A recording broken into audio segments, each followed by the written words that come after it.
government realized that, this business of funding students from the Ministry of Education or with a scheme that is not a body corporate doesn't work. And in 1995, then HELB was, through an act of parliament, HELB Act Cap 213 became a body corporate. A body corporate means you can sue and you can be sued, and also you pursue specific mandate. Now, those mandates that were given were, first of all, to finance students pursuing higher education.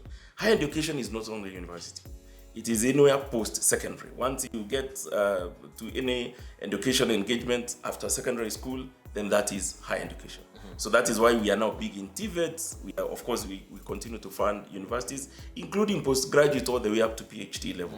So one of the first mandate, of course, is now to fund students who are pursuing higher education through scholarships, bursaries, and also loans. Loans is the mainstay. The others are coincidental, to the loans. The other key mandate is to recover that money and get it back again to the system so that you can be able to make a revolving fund. Yes. We give you money, you pay back, it goes to another person. So that's also another key mandate. The other main mandate was look for money elsewhere, not only from government, external resource mobilization.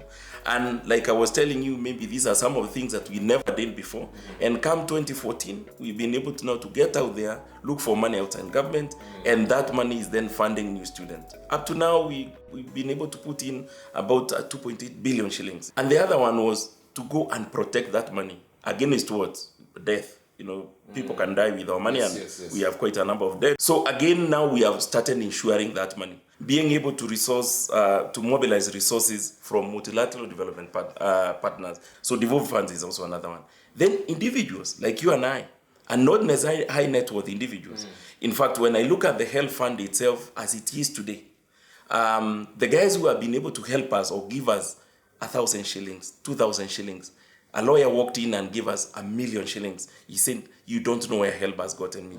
Take this 1 million shillings and fund, this. So we got quite a number of these funding coming even from individuals. And then even government agencies. What do I mean by government agencies? If you look at the Ministry of Health, for example, will be wanting to fund Afya Elimu because it is training nurses. So that is a kind of the 5-pronged strategy that we take in terms of external resources. And therefore, we are proud that we are part and parcel of developing the manpower through, financing their education. One of the challenges is that because of this migration, it is now estimated that we have about 3 million Kenyans, in the diaspora. Of course, North America is the one that is leading with all this. And why North America? Of course, you remember the original, airlifts. The airlifts have actually continued beyond, the first ones by Tom Mboya. And most of the people do their first degree here, but they go to do their second and PhD degrees in America, in particular Canada, the entire of North America, UK, quite a number of them. So it means that most of them actually went to school here, and therefore they were funded by HELB. But there were no mechanics of being able to reconnect with them to tell our story on why do they need to pay. I met a guy in UK, for example, who told me, I am a citizen of UK. I have seen that I'll be buried here. Show me one good reason why I shouldn't pay this loan back and I'm not a Kenyan citizen. I just threw in the can of Wetu. You are educated, you have the responsibility of educating future generations. And the guy wrote a check straight away. And therefore, it convinced us that if you can just get to the heart of these people, they will be part and parcel of this Wetu business that we are doing for, funding for students for future generations. And therefore, we went to America. We were in churches. In those churches, you give your testimony. Imagine you stood on our shoulders and you saw the world. It is your responsibility to make another person now stand on our, HELB shoulders. And if we don't have enough resource base, then it means even that future generation cannot stand on the shoulders to see, the world. And we have seen quite very good traction. Out of the 3 million Kenyans who are outside there, we think they are owing us about 2.2 billion of the very 6 billion hard-core debt that we have been trying to pursue here. And we have seen an increase, year on year. The other big challenge that we have with the diaspora is when they read about governance lapses in this country. COVID billionaires, I don't know what.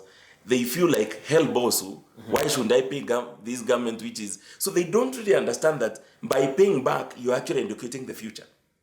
And that is the conversation now we have with them. And some of these channels that we are using is to communicate to them that by paying HELB back, you're actually educating the future.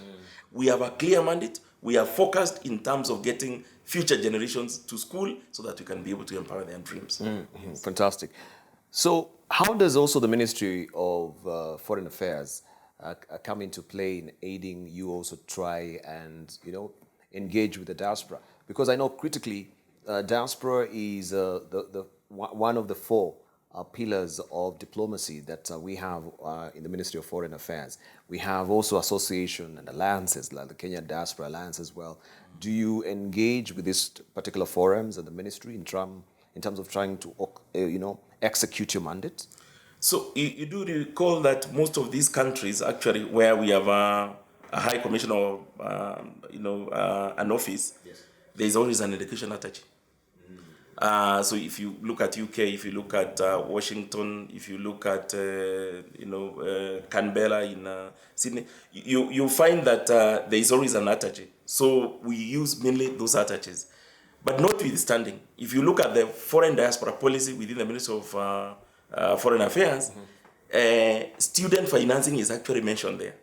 So when they have, we have signed an MOU with the Ministry of Foreign Affairs and International Trade, so that our contacts there, who is the ambassador, can be able to help us on this event when they are coming up. So like if, Kenyans in the park, for example, the other day when we were in UK, it is the ambassador who wrote to us and said, this event is actually coming up, you guys, you need to come over.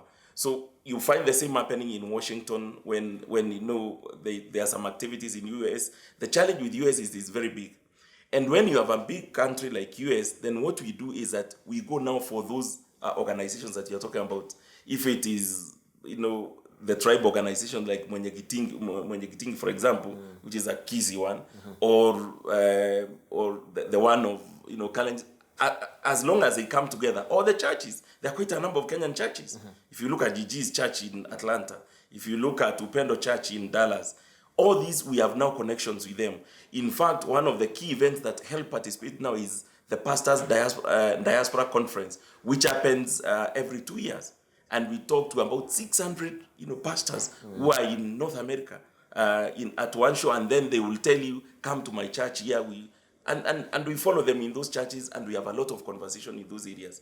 The other concept is that we have found out in the diaspora is that the diaspora really don't know what is happening in this country. And there are many things that are happening in this country.